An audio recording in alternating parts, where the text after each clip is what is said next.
अली बिन सुफियान उसी गांव में चला गया था जिसे मुसलमानों ने अपनी जमीन दोज सरगर्मियों का मरकज बना रखा था।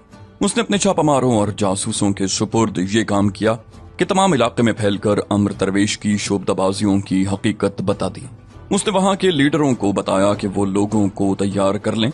ये इलाका बहरहाल सूडान का था, जहां मुसलमानों को मनमानी करने की इजाजत नहीं थी। सूडानी फौज हमला करने का हक रखती थी। मुसलमानों ने अपने इलाके में अपना कानून राइज कर रखा था। उन्होंने जिन जासूसों को गिरफ्तार किया था उन्हें अपने बनाए हुए कैद खाने में डाल दिया था। उन्हें सजा देनी थी जो सूडानी कानून के मुताबिक जुर्म था। इन मुजरिमों ने जो कुछ किया सूडानी हुकूमत की बेहतरी के लिए किया था। अली बिन सुफियान ने खतरा मोल ले लिया था। उसने छापामारों की 2 पार्टियां तैयार कर लीं। कैद खाने में इसहाक को एक अच्छे कमरे में रखा गया था। उसे निहायत अच्छा खाना बाइज्जत तरीके से दिया जाता था। वो अच्छी तरह समझता था कि उसके साथ इतना अच्छा सलूक क्यों हो रहा है। अमर दरवेश उसे अपनी पूरी स्कीम बता कर गया था। इसहाक तन्हाई में बैठा उसी के मुतालिक सोचता रहता था। उसे 2 खतरे नजर आ रहे थे। एक ये कि अमर दरवेश ने कैद खाने की अजियतों से तंग आकर सूडानियों के हाथों में खेलना शुरू कर दिया होगा। दूसरा खतरा ये कि अमर दरवेश कहीं अपने ही मंसूबे की नजर न हो गया हो। इसहाक अपने फरार के मुतालिक भी सोचता रहता था, लेकिन उसे कोई सूरत नजर नहीं आती थी। सूडानियों के लिए वो कीमती कैदी था जिस पर उन्होंने इजाफी पहरे लगा रखे थे। जब से अमर दरवेश उससे अलग हुआ था, उसे किसी ने नहीं कहा था कि वो अपनी कौम को सूडान का वफादार बनाए। सूडानी सालार जो उसके पीछे पड़ा रहता था उसके सामने भी नहीं आया था। सूरज गुरूब हो चुका था। 4 घोड़े सूडान के दारुल हुकूमत में दाखिल हुए और सीधे फौज के मरकज के सामने जा रुके। अमर दरवेश को मालूम था कि उसे कहाँ जाना है और किसे मिलना है। उसे ज़हनी तखरीबकारी की तरबियत यहीं से मिली थी। उसने मुहाफिज दस्ते के कमांडर को उस सूडानी सालार का नाम बताया जिसने उसे उस काम के लिए तैयार किया था। उसे फौरन सालार के घर पहुंचा दिया गया। सूडानी सालार ने उसे देखते ही कहा, नाकाम लौटे हो या कोई अच्छी खबर लाए हो। अमर दरवेश ने आशी की तरफ इशारा करके कहा, अच्छी खबर इससे सुने, आप मुझ पर शायद एतबार न करें। आशी थकन से चूर पलंग पर गिर पड़ी। वो मुस्कुरा रही थी। उसने अमर दरवेश से कहा, इन्हें सारी बात खुद ही बताओ और जरा जल्दी करो, हमारे पास इतना वक्त नहीं है। अमर दरवेश ने कहा, हमारी मुहिम इतनी जल्दी कामयाब हुई है जिसकी मुझे बिल्कुल उम्मीद नहीं थी। उसने पूरी तफसील से सुनाया कि उसने किस तरह पानी को आग लगाई और तूर के जलवे दिखाए थे। आशी ने अमर दरवेश के मुताल्लिक कहा, और इसके बोलने का जो अंदाज था उसने तो मुझे हैरान ही कर दिया था। लोग इसके शब्दों से इतने मुतासिर नहीं हुए जितने इसकी जबान से। अमर दरवेश ने पूछा, क्या आपको अभी तक कोई बताने नहीं आया कि वहां हमने किस हद तक कामयाबी हासिल कर ली है? सूडानी सालार ने कहा, कोई भी नहीं आया। मैं तुम दोनों के मुताल्लिक परेशान था। अमर दरवेश को यह सुनकर इत्मीनान हुआ कि जहां अभी तक कोई जासूस नहीं पहुंचा। जासूस जो मुसलमानों की हिरासत से फरार होकर आ रहा था अभी दूर था। उसकी रफ्तार वो नहीं थी जो अमर दरवेश की थी। इस रफ्तार से उसे सुबह के वक्त पहुंचना था। अमर दरवेश का धोखा उसी जासूस की गैर हाजिरी में ही चल सकता था। उसके पहुंचते ही असल सूरत हाल को बेनकाब होना और अमर दरवेश को कैद खाने में बंद होना था। अमर दरवेश ने कहा, अब मुझे इसहाक की जरूरत है। मैं आधे से ज्यादा मुसलमानों के जहन साफ कर चुका हूँ। मैंने उन्हें इस पर आमादा कर लिया है कि वो सूडान के वफादार हो जाएं। मैंने सलाहुद्दीन अय्यूबी के खिलाफ नफरत और दुश्मनी पैदा कर दी है। मैंने साबित कर दिया है कि सलाहुद्दीन अय्यूबी फिरौनों का जानशीन है। अब मुसलमानों को अपना कोई कायद कह दे कि हमें सूडान का वफादार होना चाहिए। इस इलाके की तमाम तरह आबादी आपकी होगी। मैंने वहां मालूम किया है और मैं खुद भी जानता हूँ कि ये कायद इसहाक के सिवा और कोई नहीं हो सकता। उसे वहां के मुसलमान पीर और पैगंबर मानते हैं। सूडानी सालार ने कहा, मगर इसहाक से मनवाए कौन? मैं उसे इस खित्ते की इमारत के लालच दे चुका हूँ। उसे ऐसी ऐसी अजियतें दी हैं जो घोड़ा भी बर्दाश्त नहीं कर सकता। आशी भी नाकाम हो चुकी है। अमर दरवेश ने कहा, अब मुझे कोशिश करने दें। उसे कैद खाने से निकालकर उसी कमरे में भेज दें जहां आपने उसे एक बार रखा था और मुझे भी रखा था। आप उसके दुश्मन हैं, मैं उसका साथी हूँ। सूडानी सालार ने पूछा, क्या वहां आशी को एक बार फिर आजमाओगे? अमर दरवेश ने कहा, नहीं, मैं अब अपनी जबान का जादू आजमाऊंगा। उसे अगर अभी उस कमरे में ले जाएं तो मुझे उम्मीद है कि सुबह तक मैं उसे अपने जाल में फांस लूंगा। मेरे पास ज्यादा वक्त नहीं है। उस इलाके से मेरी गैर हाजिरी लंबी नहीं होनी चाहिए। आप जानते हैं कि वहां मिस्री जासूस भी हैं। मैंने वहां जो जादू चलाया है उसे मिस्री जासूस मेरी गैर हाजिरी में बेकार कर सकते हैं। सूडानी सालार ने उन 2 छापामारों के मुतालिक पूछा जो अमर दरवेश के साथ थे। اس نے بتایا کہ یہ اس کے محافظ اور مرید ہیں اور یہ اس کے ساتھ رضاکارانہ طور پر آئے ہیں۔ وہ ایک عمارت کا خوشنما کمرہ تھا جس میں اسحاق کو لایا گیا۔ سالار خود اسحاق کو قید خانے میں سے لانے کے لیے گیا تھا۔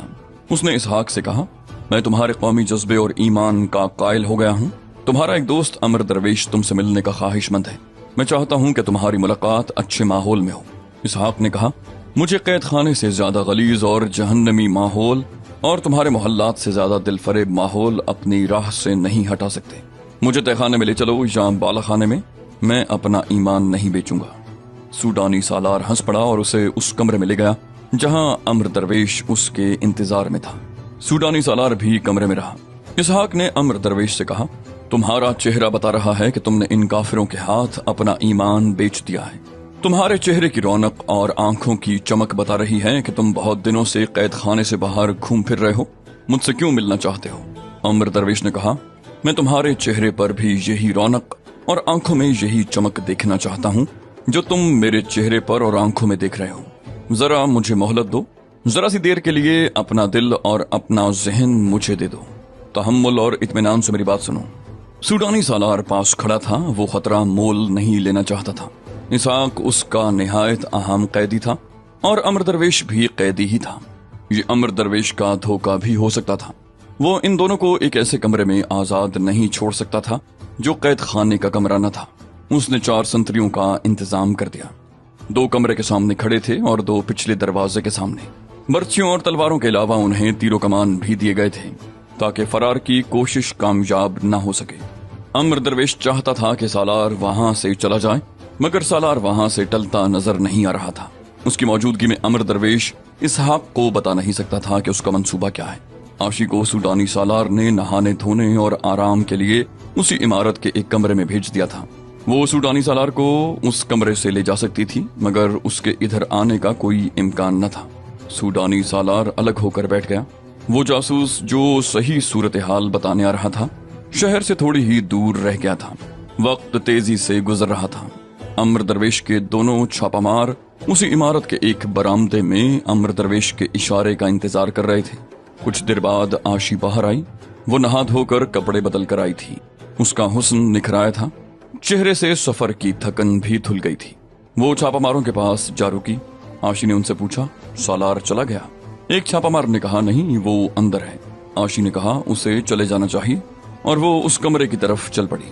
امر درویش نے اسے کمرے میں داخل ہوتے دیکھا تو اسے امید کی کرن نظر آئی۔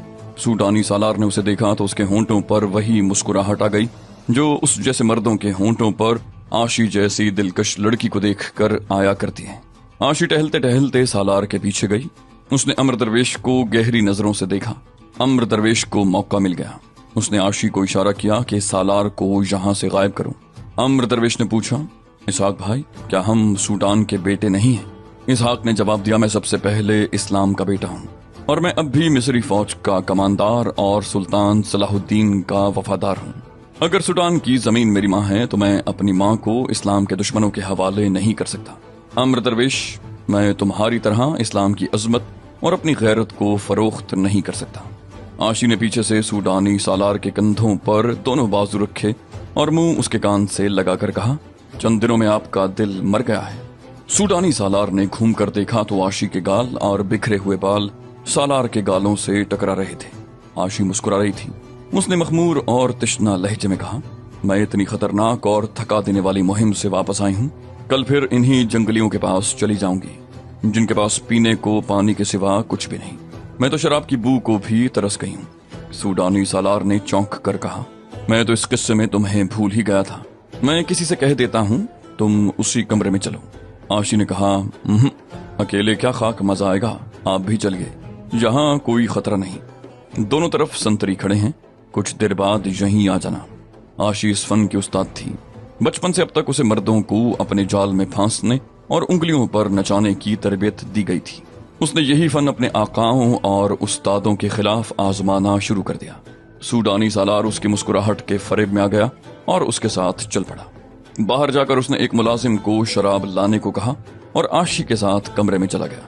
عاشی نے اسے اپنے بازوؤں کے گھیرے میں لے لیا اور ذرا سی دیر میں بوڑھے سالار پر اس کا طلسم طاری ہو گیا۔ اتنے میں شراب آ گئی आशी ने सालार को जाम पे जाम पिलाने शुरू कर दिए।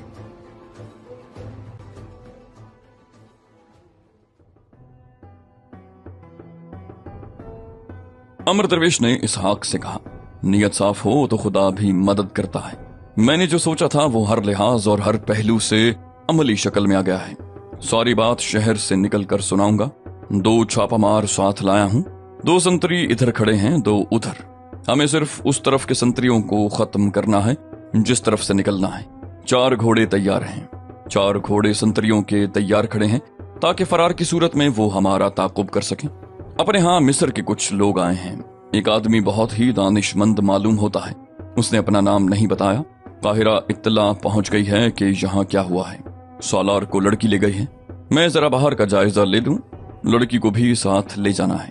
इसहाक ने पूछा, क्यों? उस बदकार के साथ तुम्हारा क्या ताल्लुक? अमर दरवेश ने कहा, बाहर चलकर बताऊंगा। ये कोई ऐसा वैसा ताल्लुक नहीं, लड़की मुसलमान है। अमर दरवेश बाहर निकला।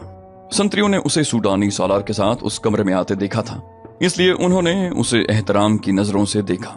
वो अपने छापामारों के पास गया और उन्हें बताया कि संतरियों को संभालने का वक्त आ गया है। फिर उसने उस कमरे का दरवाजा आहिस्ता से जरा सा खोला। सालार के होश शराब में डूब चुके थे। उसने झूम कर पूछा, कौन है? आशी ने कहा, मैं देखती हूँ। हवा से दरवाजा खुल गया है। उसने सालार को सहारा देकर पलंग पर लिटा दिया। सालार ने बाजू फैलाकर लड़खड़ाती आवाज में कहा, तुम भी आ जाओ, नशे को दुगना कर दो। आशी बाहर निकल आई और आवाज पैदा किए बगैर दरवाजा बाहर से बंद कर दिया। अमर दरवेश और आशी ने दोनों छापामारों को साथ लिया और इसहाक वाले कमरे की तरफ गए। सूडानी जासूस शहर में दाखिल हो चुका था और वो जासूसी के मरकज की तरफ जा रहा था। अमर दरवेश ने दोनों संतरियों से कहा, दोनों अंदर चलो और कैदी को कैद खाने में ले जाओ। सालार ने हुक्म दिया है कि हाथ बांध कर ले जाना। दोनों संतरी इकट्ठे अंदर गए। उनके पीछे दरवाजा बंद हो गया। दोनों छापामार बैक वक्त उन पर झपटे।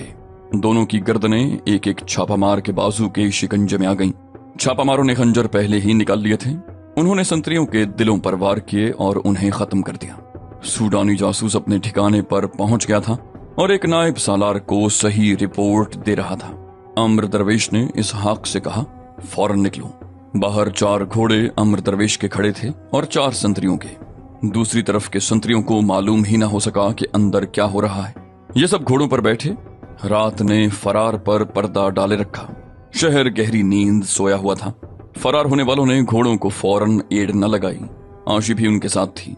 सूडानी जासूस ने अपनी रिपोर्ट दी तो नायब सालार उसे सूडानी सालार के पास ले गया। उन्हें बताया गया कि वो कहाँ है। वो दोनों इधर आए तो रास्ते में उन्होंने 5 घुड़सवार जाते देखे। वो एक दूसरे के करीब से गुजर गए। अंधेरे की वजह से कोई किसी को न पहचान सका। नायब सालार ने उस बरामदे में जाकर इधर उधर देखा जहां कुछ देर पहले 2 संतरी खड़े थे। उसने कमरे का दरवाजा खोला तो उसे दोनों संतरियों की लाशें पड़ी नजर आईं। खून बह बह कर हर तरफ फैल गया था।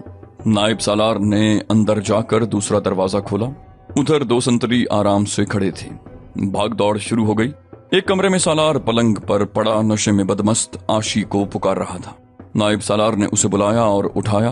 आशी ने उसे बहुत ही ज्यादा पिला दी थी। उसे जब बताया गया कि 2 संतरी कमरे में मरे पड़े हैं तो जरा होश में आया। जब वो बात सुनने और समझने की हालत में आया उस वक्त अमर दरवेश, इसहाक, 2 छापामार और आशी शहर से बहुत दूर निकल गए थे। ताक़ुब बेकार था। सुबह के वक्त उसे सही सूरत हाल का इल्म हुआ। अगली रात आधी गुजर गई थी जब अमर दरवेश अपने काफिले के साथ अपने पहाड़ी इलाके में दाखिल हुआ। अली बिन सुफियान उनके इंतजार में बेताब हो रहा था।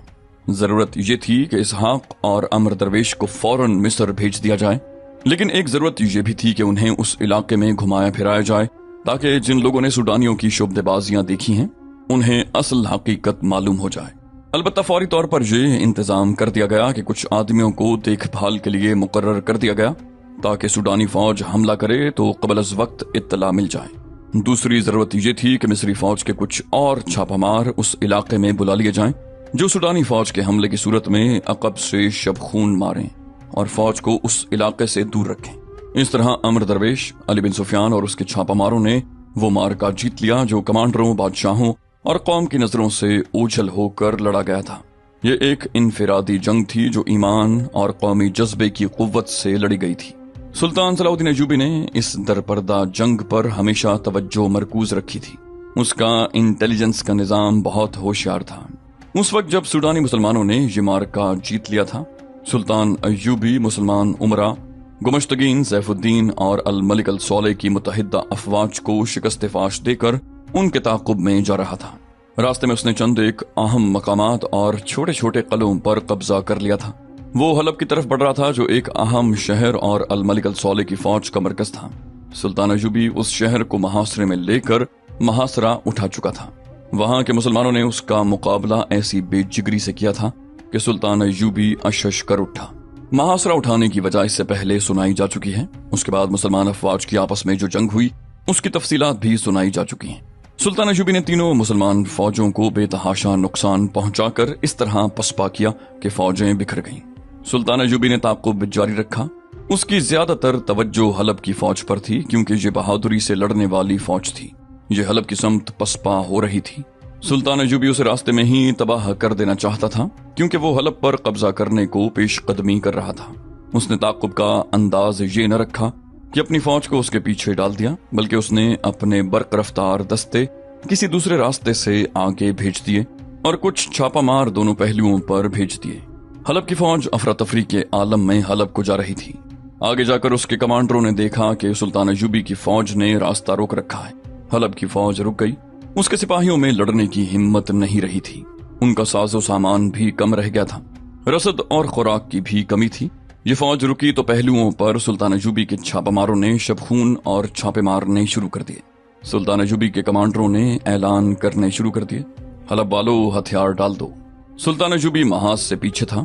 اسے اطلاعیں مل رہی تھیں کہ حلب کی فوج ہتھیار ڈالنے کی حالت میں آ رہی ہے۔ اس نے کہا اگر یہ فوج صلیبیوں کی ہوتی تو میں اس کے ایک بھی سپاہی کو زندہ نہ چھوڑتا، مگر یہ میرے اپنے بھائیوں کی فوج ہے۔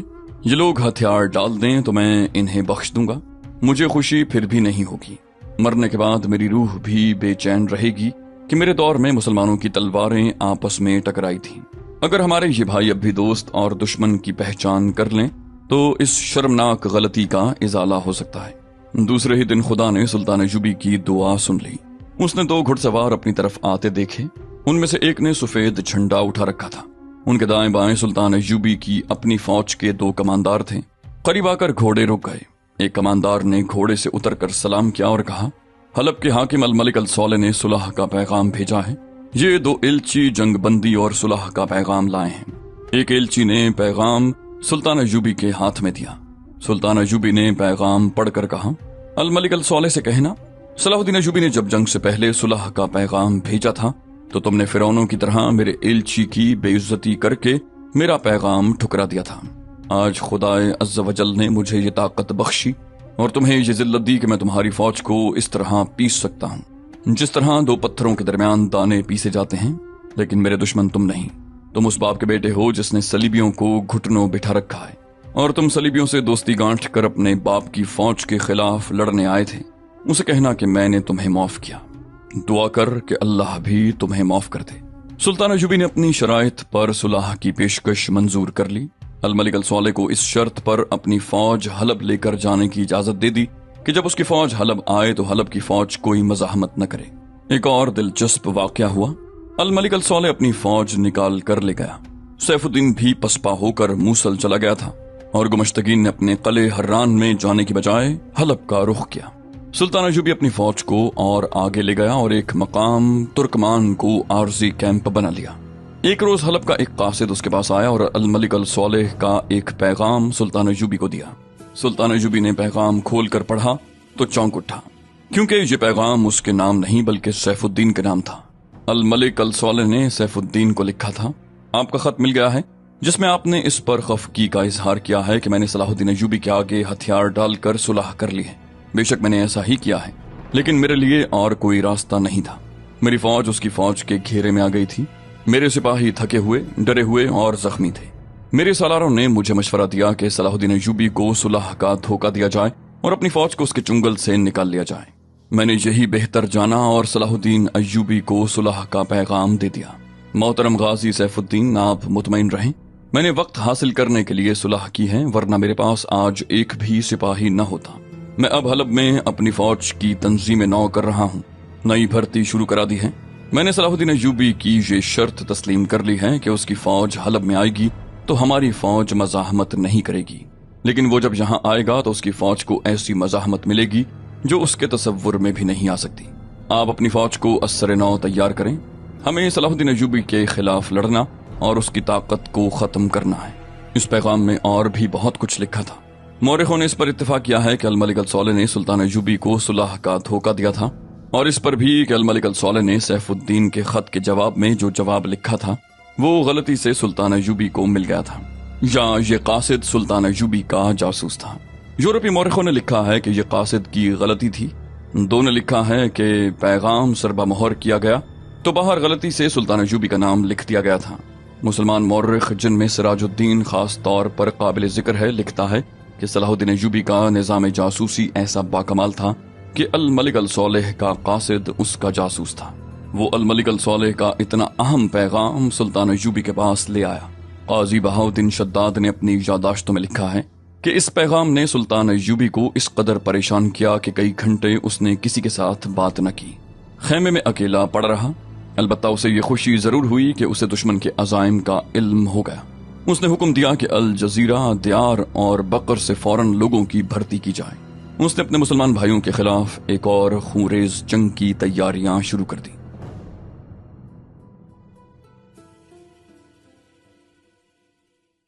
तो दोस्तों, ये थी हमारी आज की एपिसोड। उम्मीद करते हैं आपको हमारी एपिसोड पसंद आई होगी।